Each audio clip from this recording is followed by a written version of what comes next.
Hi, my name is Alex, and this is my husband, Andrew, and we've been attending Timberlake now for 5 or 6 years. Growing up, I believed in God, but I didn't feel like I connected. I was going more out of obligation. And at some point, I think just decided that it wasn't my path.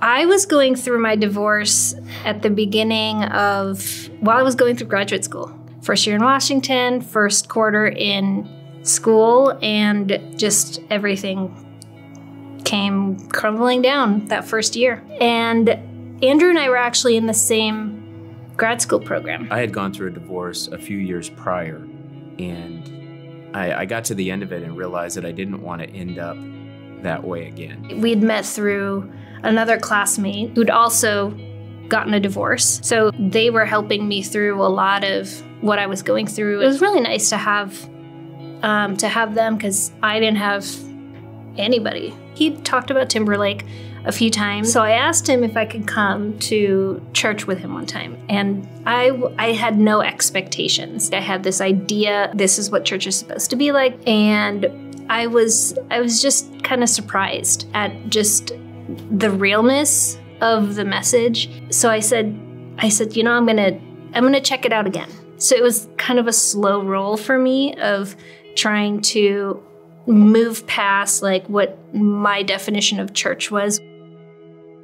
Over the last 2 years, we've been trying to start our own family, and it's been really hard. We've been on this path for some time now, and you know, when weeks become months and months become years, you start to really question, you know, how is this going to work?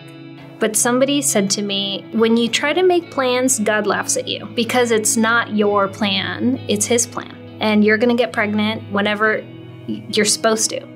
And I said, nope, this is the schedule, this is the plan. And here we are 2 years later, and that's not worked out the way that I thought it was going to. I went through a period of being really angry. I don't understand why this is happening to me, or I don't understand why God doesn't want me to have children. And there was a long time that I just felt a little betrayed. I just didn't understand why, and I just wanted somebody to tell me why. So it was really painful. It's been really painful.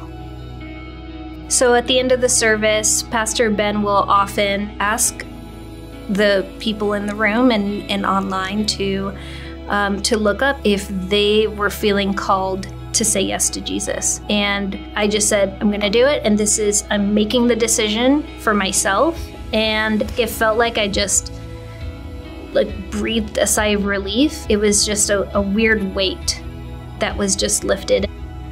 Without Jesus, I would not have kept it together as much as I feel like we have. Continuing to come to Timberlake and continuing to receive the message and hear that it's gonna be okay and His plan is not necessarily your plan.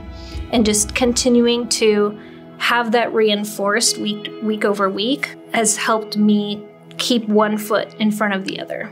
Looking forward, there's a lot more hope than I've had in the last couple of years.